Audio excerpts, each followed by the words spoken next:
Kembali lagi di kisah Abu Nawas. Jangan lupa subscribe dan like dengan penuh kisah menariknya. Abu Nawas melunasi hutang raja. 2. Ini adalah kisah Abu Nawas ketika dia mengembara ke sebuah kerajaan yang negerinya kaya raya. Sumber daya alam di sana berlimpah, alamnya begitu indah. Tapi sayang rakyatnya masih banyak yang hidup di bawah garis kemiskinan. Saat ini Baginda Raja sedang pusing 7 keliling dikarenakan hutang kerajaan yang kian hari kian menggunung. Negeri tetangga selalu menawarkan uang kepada raja untuk dipakai membangun negeri. Awalnya Baginda Raja sangat senang hatinya, bisa membangun jalan sampai ke pelosok negeri. Namun tanpa disadarinya, pinjaman sudah tak terkendali sementara pembangunan jalan baru separuh saja. Mendengar Abu Nawas datang berkunjung, Baginda Raja segera memanggilnya untuk meminta nasihat. Baginda Raja, wahai Abu Nawas, sangat senang hatiku engkau mau datang ke kerajaanku ini. Abu Nawas, terima kasih Baginda. Hamba juga senang Baginda. Betapa tidak, hamba yang hanya seorang pengembara bisa hadir diajak untuk makan siang di istanamu yang megah ini.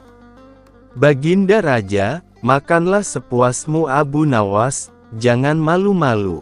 Abu Nawas, kalau boleh tahu ada apa gerangan Baginda Raja memanggil saya ke istana? Baginda Raja, habiskanlah dulu makananmu, baru nanti saya bercerita. Abu Nawas segera menyelesaikan makannya agar Baginda Raja menceritakan maksud undangan itu. Baginda Raja, tidak enakkah makananku ini Abu Nawas? Begitu tergesa-gesanya kau makan. Abu Nawas, tidak Baginda, makanan ini sangat enak. Aku sebagai seorang pengembara tidak boleh makan banyak-banyak sebab perjalananku masih jauh. Baginda Raja, baiklah kalau begitu, mari kita jalan-jalan ke halaman belakang sambil kuceritakan maksud dirimu kupanggil ke istana. Abu Nawas dengan hati yang berdebar-debar mengikuti Baginda Raja dari sebelah kanan beliau. Baginda Raja, begini Abu Nawas, aku saat ini sangat pusing 7 keliling. Aku berusaha keras sekuat tenaga agar hidup rakyatku sejahtera. Namun yang terjadi malah sebaliknya, negeriku terlilit hutang. Apa yang harus aku lakukan Abu Nawas? Abu Nawas, kenapa bisa terlilit hutang Baginda Raja? Bukankah negeri ini sangat kaya raya? Baginda Raja, itulah Abu Nawas, memang negeri ini sangat kaya namun rakyatku tak mampu mengelolanya.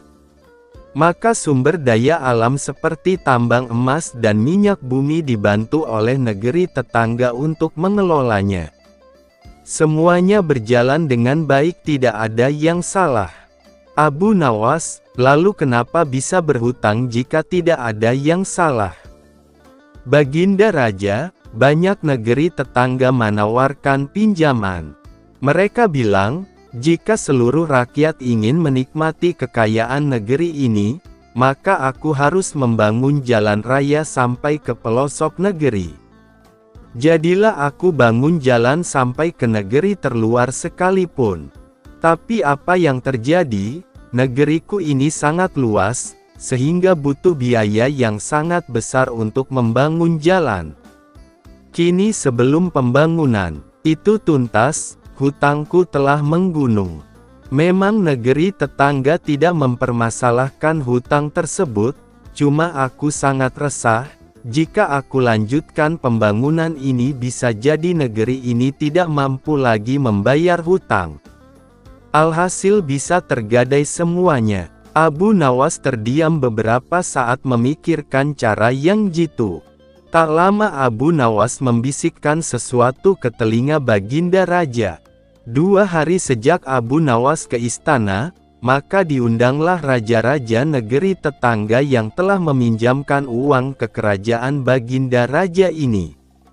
Ada 4 orang raja yang diundang, yakni Raja Negeri Utara, Barat, Timur dan Selatan. Mereka diundang untuk mengikuti sayembara. Baginda Raja, begini teman-teman dari Negeri Utara, Barat, Timur dan Selatan. Maksud dan tujuan saya mengundang rekan sekalian adalah untuk mengadakan sayembara. Sayembara apa? Serentak keempat raja negeri tetangga itu bertanya. Baginda Raja, sayembara untuk mendapatkan kekayaan alam negeriku ini.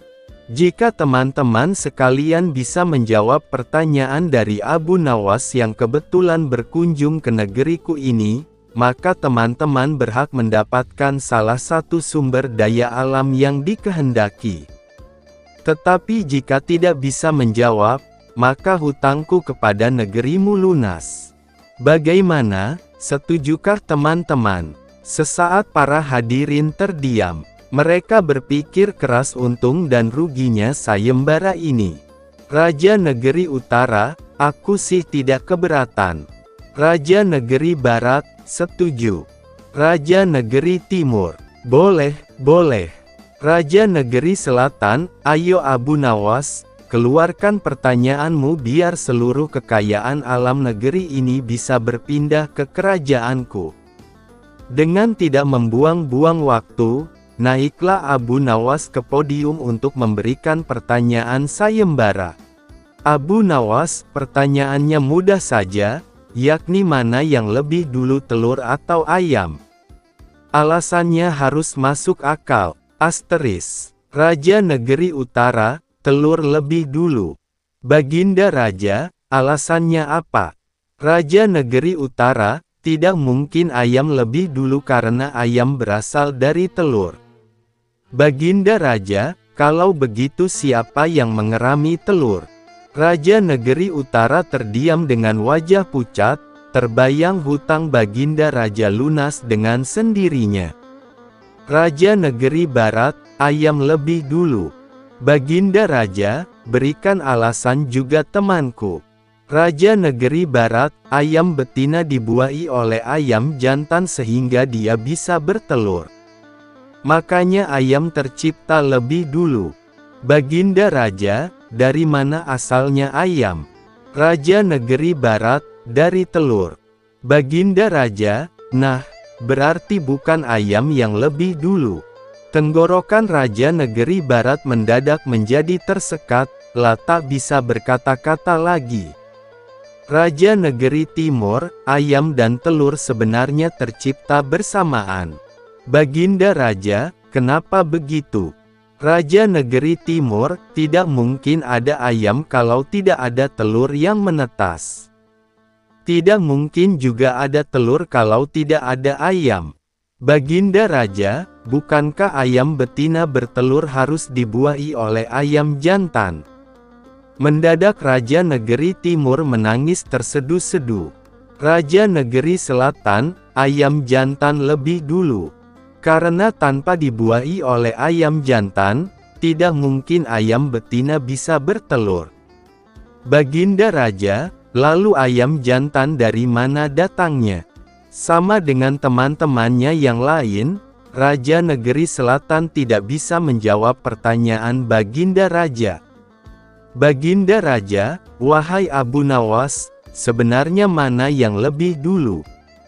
Abu Nawas, lebih dulu telur daripada ayam. Baginda Raja, kenapa telur lebih dulu? Abu Nawas, ayam bisa mengenali telur, sebaliknya telur tidak bisa mengenali ayam. Sesaat seisi ruangan terdiam memikirkan jawaban Abu Nawas. Alangkah senangnya hati Baginda Raja, karena hutang kerajaan yang telah menggunung mendadak menjadi lunas seketika. Sekarang, tengah malam begini, apa Baginda tidak bisa tidur kalau tidak memandang wajahku? Abu gerutu dalam hati, tapi utusan itu tampak serius, dan masih setengah bingung. Abu pun berangkat. Kota Baghdad malam itu sunyi. Lampu-lampu minyak menerangi jalanan. Suara langkah kaki mereka menggema di antara dinding-dinding pasar yang sudah tutup. Sudah sering Abu dipanggil ke istana, kadang karena kecerdikannya dibutuhkan, kadang karena kenakalannya memusingkan istana, tapi kali ini terasa berbeda. Udara seperti berat, langkah terasa panjang, ada sesuatu yang besar menunggu. Sesampainya di istana, ia langsung dibawa menuju ruang pertemuan rahasia, bukan aula singgasana biasa. Abu disuruh menunggu di balik pintu emas ukir. Ketika pintu terbuka, ia melihat Sultan Harun al-Rasyid duduk dengan wajah tegang, bukan wajah ceria seperti biasanya. Di sebelahnya berdiri penasihat kerajaan, termasuk Wazir Jafar, yang biasanya penuh percaya diri, kini tampak pucat. "Masuklah Abu Nawas," kata Sultan pelan. Abu menunduk memberi hormat, tapi seperti biasa, dengan santai ia berkata, "Hamba datang karena panggilan Baginda. Namun hamba berharap panggilan ini bukan untuk menagih pajak dari rakyat miskin seperti saya." Sultan menghela napas, sedikit tersenyum tapi syarat kecemasan. "Andai hanya pajak, Abu, masalah kita kali ini jauh lebih besar." Suasana senyap. Para penjaga di pintu bahkan menunduk, seolah pembicaraan ini mengandung bahaya. Sultan berdiri. Ada negeri jauh yang dikenal sebagai negeri cahaya. Negeri itu berperan menjaga keseimbangan kebaikan dan kebijaksanaan di dunia. Namun kini negeri itu berada di ambang kehancuran. Abu terkejut, mimpi tadi langsung terlintas di benaknya. Sultan melanjutkan, 3 raja dari negeri cahaya telah datang ke Baghdad tadi siang. Mereka meminta bantuan, bukan pasukan, bukan kekayaan, tetapi satu orang, engkau, Abu Nawas. Suara Sultan menggema di ruangan yang sunyi. Mereka berkata, hanya engkau satu-satunya yang bisa menyelamatkan mereka. Abu merasakan bulu kuduknya berdiri. Ini bukan kebetulan. Mimpi aneh dan panggilan ini bersambung seperti potongan teka-teki. Ia memaksa dirinya tersenyum menutupi kegugupan. Hamba ini hanya rakyat jelata. Kalau hamba punya kekuatan hebat, tentu hamba sudah membeli rumah besar dan kuda gagah. Wazir Jafar maju dan berkata serius, mereka tidak butuh kekuatan fisik. Mereka membutuhkan seseorang yang mampu menang dengan cara kalah. Hati Abu seperti berhenti sejenak. Itulah kalimat yang ada di gerbang emas dalam mimpinya. Sultan memandang langsung ke mata Abu. Abu Nawas, engkau bebas menolak. Namun bila negeri cahaya jatuh, dampaknya akan menjangkau seluruh dunia, termasuk Baghdad. Kegelapan akan menyelimuti banyak hati manusia. Semua mata menatap Abu, berharap, memohon, sekaligus takut. Abu menelan ludah. Apa yang harus hamba lakukan? Sultan mengangkat tongkatnya. Dari balik tirai, seorang tamu asing berjubah putih masuk. Wajahnya tidak terlihat, tetapi auranya menenangkan. Suara pria itu dalam dan lembut, sama seperti yang terdengar dalam mimpi Abu. Kau hanya perlu mengikutiku, Abu Nawas, katanya. Perjalananmu dimulai malam ini. Aku akan mengantarmu ke negeri cahaya. Setelah itu, semuanya bergantung padamu. Abu tersenyum hambar, mencoba berlagak santai. Kalau perjalanan ini tanpa makan, sebaiknya kita tunda sampai sarapan. Beberapa penjaga spontan tertawa pelan, tapi sosok berjubah putih hanya mengangguk tenang. Di sana ada makanan lebih dari yang bisa kau bayangkan. Abu akhirnya menghela napas panjang. Ada rasa takut, tapi juga penasaran. Mungkin dalam hidupnya, inilah petualangan paling besar, atau paling gila. Aku setuju, katanya akhirnya. Sultan berdiri, wajahnya mencerminkan rasa haru dan harapan. Semoga Allah melindungimu. Sosok berjubah putih mengangkat tangannya, membuat lingkaran cahaya muncul di tengah ruangan, memutar seperti pusaran air. Angin berhembus, tirai berkibar, dan ruangan bergetar. Semua orang menunduk ketakutan. Berjalanlah, Abu Nawas, katanya. Abu menarik napas dalam-dalam, menatap cahaya itu, lalu melangkah masuk. Begitu kakinya menyentuh pusaran, dunia berputar hebat. Seperti ada ribuan suara berbisik, ribuan cahaya melintas, dan ribuan kenangan bermain di depan mata. Tubuhnya seperti melayang tanpa arah. Sampai tiba-tiba semuanya berhenti seketika. Abu berdiri di sebuah padang rumput luas dengan langit berwarna ungu yang tidak pernah ia lihat sebelumnya.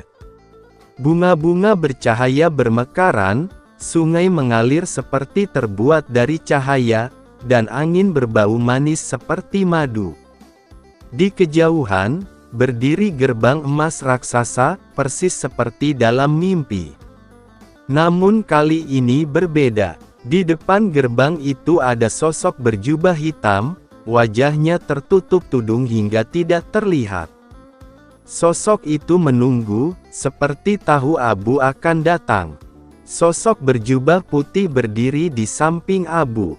Itu musuh pertama. Engkau tidak bisa mengalahkannya dengan kekuatan. Bila engkau menang dengan cara biasa, gerbang tidak akan terbuka. Ingat, kalahkan dengan cara kalah. Sosok berjubah hitam mengangkat kepala perlahan, dan suaranya menggelegar mengisi seluruh langit. Selamat datang, Abu Nawas. Aku sudah menunggumu. Pekerja negeri tetangga. Abu Nawas sangat tidak setuju dengan kebijakan Baginda Raja yang mempermudah masuknya pekerja dari negeri tetangga. Untuk menyatakan langsung ketidaksetujuannya itu tidak mungkin karena salah-salah bicara dia bisa kena rajam. Maka dicarilah akal oleh Abu Nawas agar Baginda Raja tidak marah. Abu Nawas menghadap dan memberikan laporan kepada Baginda Raja. Abu Nawas, wahai Baginda Raja yang saya muliakan. Tempo hari saya berkeliling ke ujung-ujung negeri kerajaan ini. Seminggu lamanya saya menyaksikan hal yang sangat berbeda. Ada benda ajaib yang menurut saya belum pernah Baginda Raja lihat seumur hidup. Baginda Raja, benda apakah gerangan yang kau lihat itu wahai Abu Nawas? Abu Nawas, sebaiknya Baginda Raja lihat sendiri. Sebab kalau saya ceritakan sekarang, Baginda Raja tidak akan percaya. Baginda Raja, baiklah kalau begitu. Ayo kita ke sana sekarang. Abu Nawas, begini Baginda Raja. Abu Nawas tak melanjutkan kalimatnya. Baginda Raja, ada apa wahai Abu Nawas? Abu Nawas, kalau Baginda Raja tetap berpenampilan seperti sekarang, tidak akan mungkin kita bisa melihat benda ajaib itu sebab orang akan mengenali Baginda Raja. Pasti akan ramai orang akan ikut menyaksikan benda tersebut. Baginda Raja, jadi bagaimana sebaiknya penampilanku Abu Nawas? Abu Nawas, perawakan Baginda mirip rakyat negeri tetangga. Mata Baginda Raja agak sipit dan kulit kuning langsat. Menurut hemat hamba, alangkah baiknya Baginda Raja menyamar menjadi warga negeri tetangga, seakan-akan Baginda Raja ke sini sebagai pendatang, sehingga orang tidak akan mengenali Baginda. Tanpa pikir panjang Baginda Raja mengikuti saran Abu Nawas dan langsung mengubah penampilannya seperti warga negeri tetangga. Mungkin lebih tepatnya disebut pekerja negeri tetangga. Kemudian Abu Nawas dan Baginda Raja yang telah menyamar itu pergi ke suatu negeri yang dimaksud. Sebelum sampai di negeri tersebut tiba-tiba Abu Nawas mendadak berhenti. "Baginda Raja, ada apa Abu Nawas? Kenapa tiba-tiba berhenti?" Abu Nawas, "Begini Baginda Raja. Kalau hamba ikut dengan Baginda sampai ke desa itu, saya takut penyamaran Baginda akan ketahuan. Jadi sebaiknya Baginda berjalan sendirian memasuki desa itu. Di ujung desa ada sebuah gua yang tidak begitu besar. Pintu gua itu tidak kelihatan karena terletak di balik pohon besar. Agar Baginda Raja mudah mencarinya, pohon itu sudah saya cat dengan warna merah. Nah, di dalam gua itu letak benda ajaib yang saya maksud." Tanpa basa-basi lagi, bergegas Baginda Raja meninggalkan Abu Nawas demi melampiaskan rasa penasaran yang sudah memuncak. Tidak terlalu susah beliau dapat menemukan tanda cat merah seperti yang diceritakan Abu Nawas tadi. Alangkah girang hatinya karena tidak lama lagi benda ajaib akan berada di tangannya. Namun tiba-tiba dari kejauhan terdengar suara ribut-ribut. "Penduduk kampung, siapakah engkau? Berani-beraninya masuk kampung kami?" "Baginda Raja, saya hanya pencari kayu.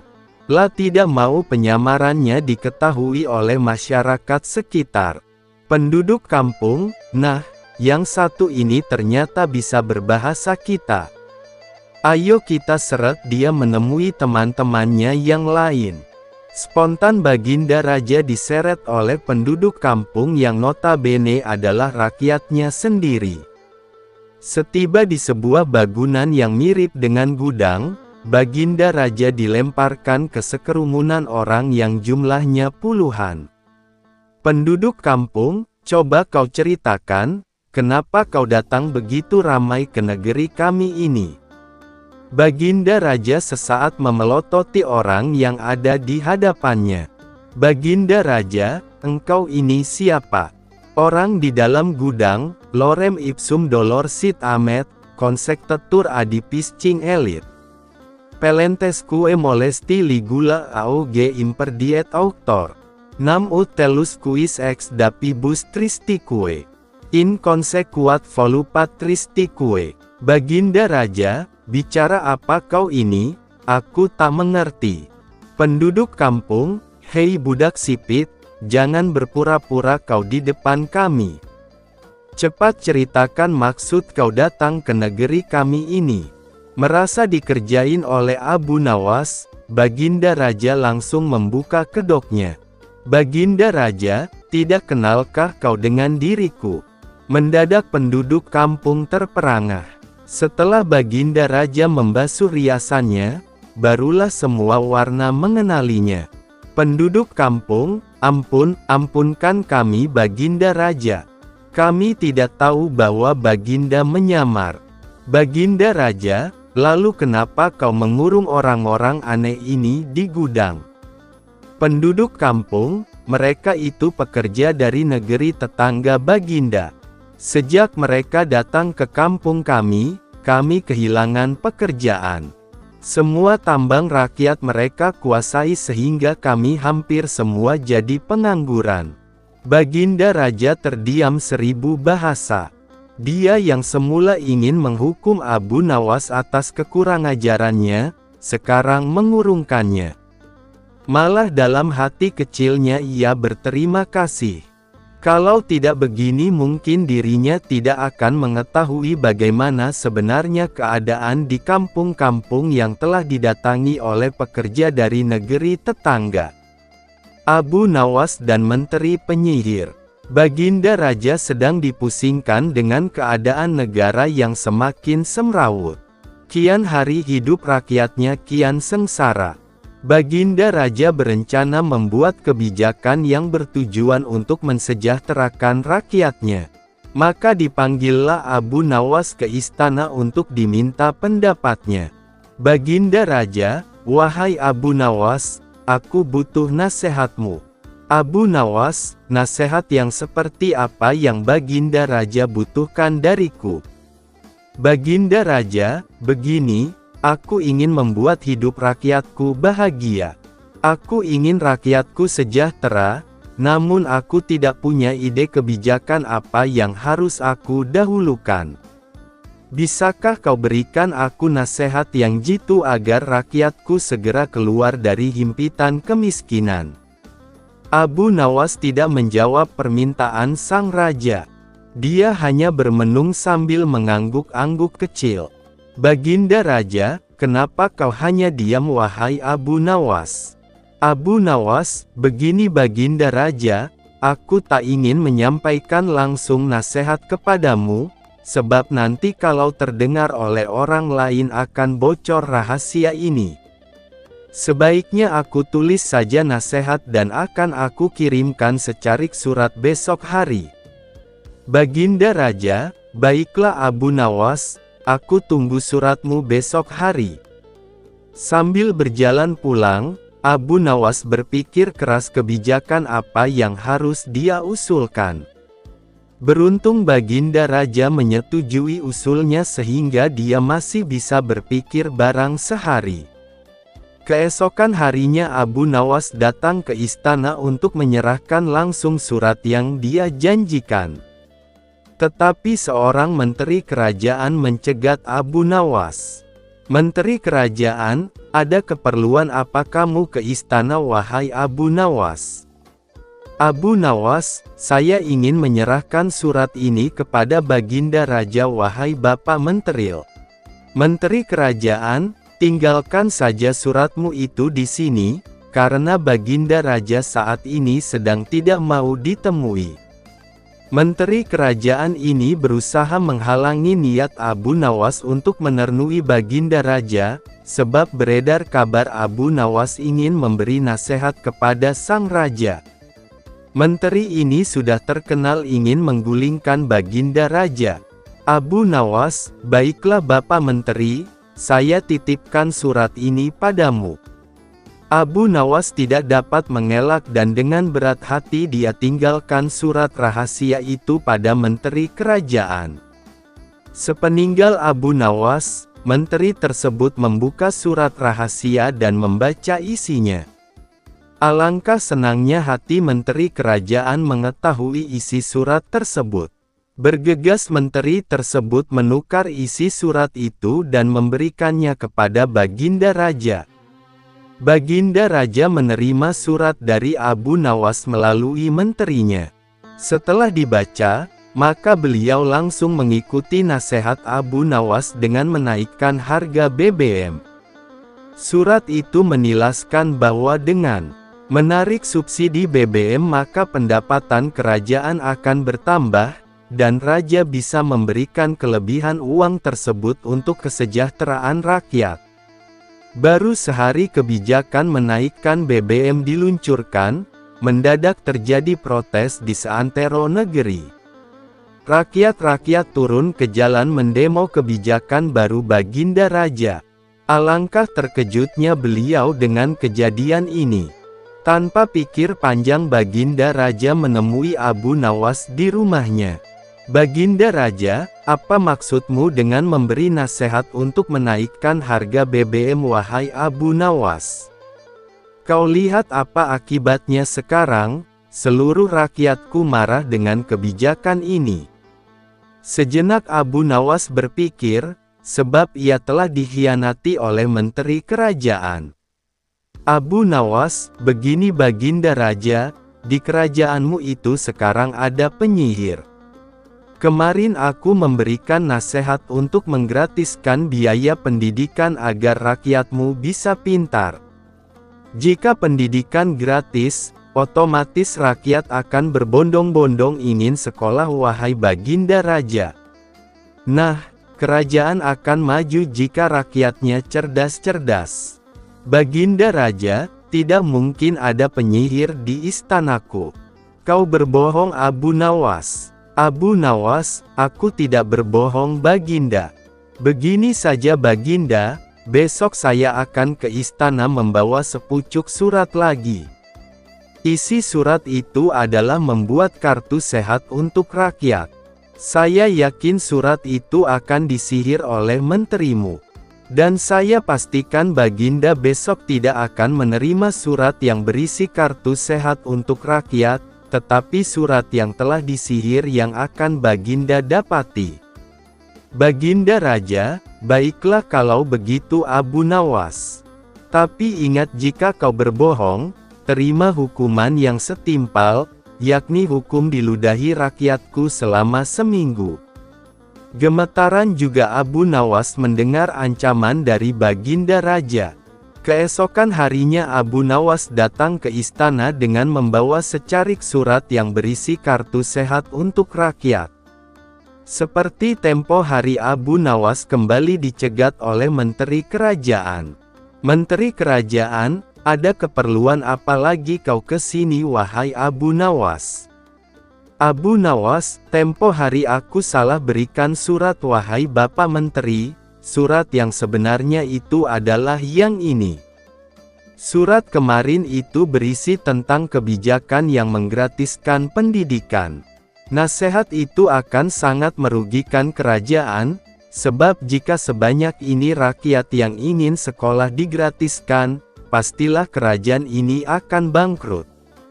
Makanya aku ingin menukar surat tersebut. Sebab alangkah marahnya Baginda Raja jika menerima nasihat yang salah. Menteri kerajaan, tinggalkan suratmu itu di sini, biar aku yang menyerahkannya kepada Baginda Raja. Abu Nawas meninggalkan surat itu tanpa sepatah kata pun dan ia pun kembali ke rumahnya. Ketika Baginda Raja menerima surat titipan yang diserahkan oleh menteri kerajaan, terperanjat ia karena apa yang dikatakan Abu Nawas benar adanya bahwa di kerajaannya memang ada tukang sihir. Baginda Raja, wahai menteriku, apa benar ini surat dari Abu Nawas? Menteri kerajaan, benar Baginda. Dengan senang hati menteri itu berpikir bahwa sebentar lagi Abu Nawas akan menerima hukuman dari sang raja. Baginda Raja, surat ini berisi kebijakan untuk menggratiskan pendidikan. Lalu surat yang berisi tentang kartu sehat untuk rakyat mana?